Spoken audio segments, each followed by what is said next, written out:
Chapter 32. The End of the Pilgrimage. I can imagine no greater contrast to the quiet and peaceful valley of the Boyne than was Belfast that night. The Orangemen had already begun to celebrate King Billy's victory, and were practising for the great demonstration of the 12th, when England was to be shown, once for all, and in a manner unmistakable, that Ulster was in earnest. As I came up on the tram from the station, we ran into a mob of people, marching along in the middle of the street, and yelling at the tops of their voices, and we had to wait until they passed. I asked a fellow passenger what was going on, and he answered with a little smile that the Orange Societies had all been given new banners that night, and were flinging them to the breeze for the first time. I asked him who had given the banners, and he said he didn't know. At the hotel I found that Betty had sought the sanctuary of our room, and was watching the tumult from the window. She said it reminded her of the French Revolution, and the comparison was natural enough. The especial scene she had in mind, I think, was that draggled procession of shrieking fishwives which escorted the king and his family in from Versailles. I do not know how many Orange Societies there are at Belfast, but we saw at least a dozen march past that night, each of them headed by a band or drum corps, and each with a bright new orange banner, flaunting proudly in the breeze. Each banner bore a painted representation of some Orange victory, King Billy on his white horse fording the Boyne being a favourite subject. And the banners were very large and fringed with gold lace, and most expensive looking. And before them, and beside them, and behind them, trailed a mob of shrieking girls and women and ragamuffin boys, locked arm in arm half across the street, breaking into a clumsy dance now and then, or shouting the lines of some orange ditty. There were many men in line, marching along more or less soberly, but these Bacchantes outnumbered them 2 to 1. They blocked the street from side to side, stopped traffic, and conducted themselves as though they had suddenly gone mad. Presently, all the societies, which had been collecting at some rendezvous, marched back together, with the mob augmented 100-fold, so that, looking down from our window, we could see nothing but a mass of heads filling the street from side to side. Thousands and thousands of women and girls and boys, all vociferous with a frenzied intoxication. And in the midst of them, the thin stream of Orangemen trudging along with their banners. I went down into the street to view this demonstration more closely, for it was evident that here at last was the spirit of Ulster, unveiled for all to see. But, at close quarters, much of its impressiveness vanished, for the mob was composed largely of boys and girls out for a good time, and rejoicing in the unaccustomed privilege of yelling and hooting to their heart's content.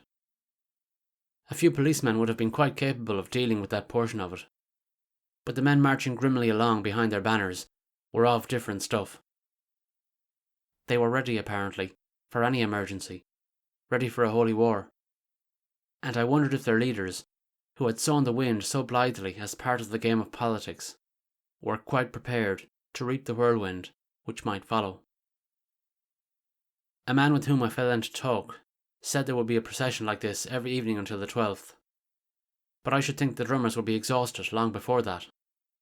I have described the contortions of the Dublin drummers, but they are nowhere as compared with the drummers of Belfast. And, though about 1/4 of Belfast's population is Catholic, you would never have suspected it that night, for there was no disorder of any kind, except the wild disorder of the Orangemen and their adherents.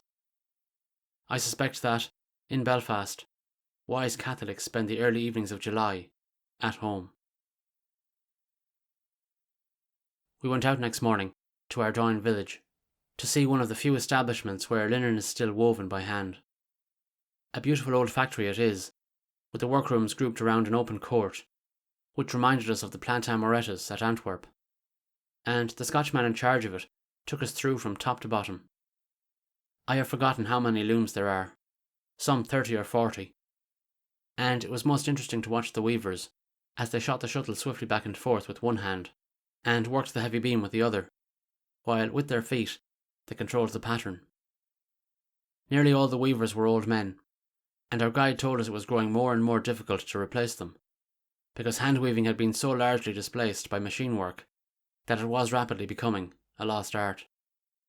Few young men were willing to undertake the long apprenticeship which was necessary before they could become expert weavers, and he foresaw the time when hand weaving would cease altogether.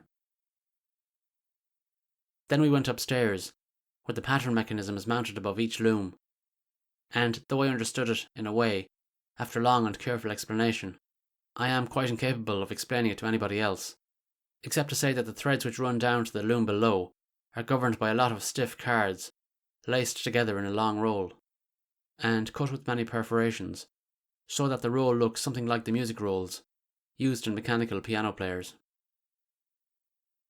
Last of all, we were shown some of the finished product, and very beautiful it was, strong as iron, far stronger than machine-woven linen, for the shuttle can be thrown by hand more often to the inch than is possible by machine. And some of the patterns, too, were very lovely. One in especial, from the Book of Kells, the interwoven Celtic ornamentation, the symbol of eternity.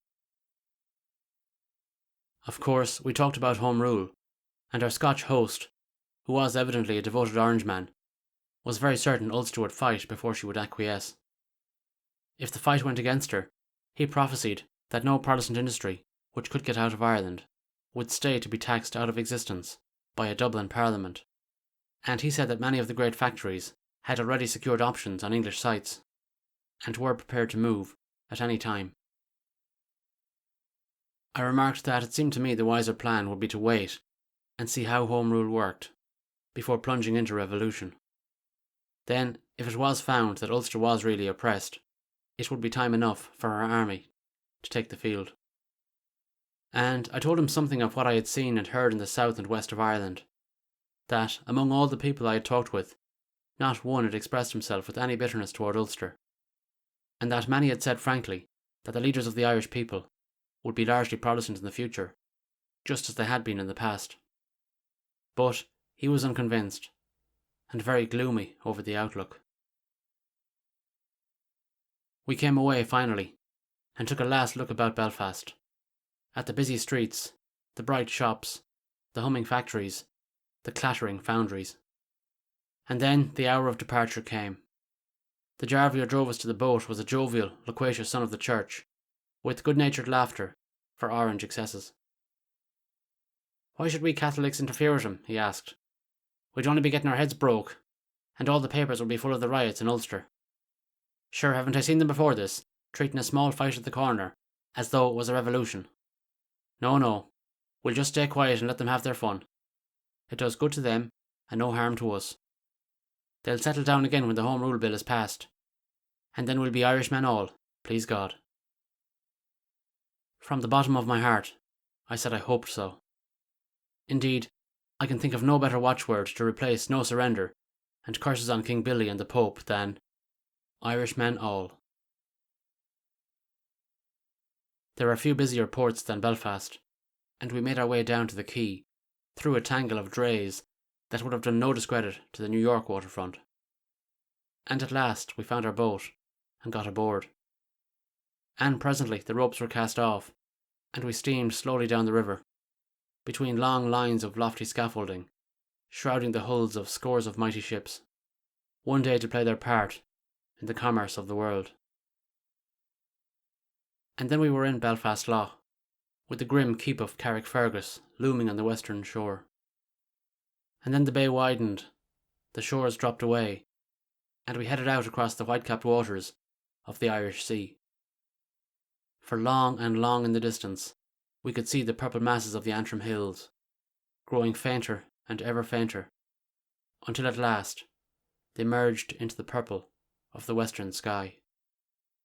And so, we looked our last upon the island of the Saints.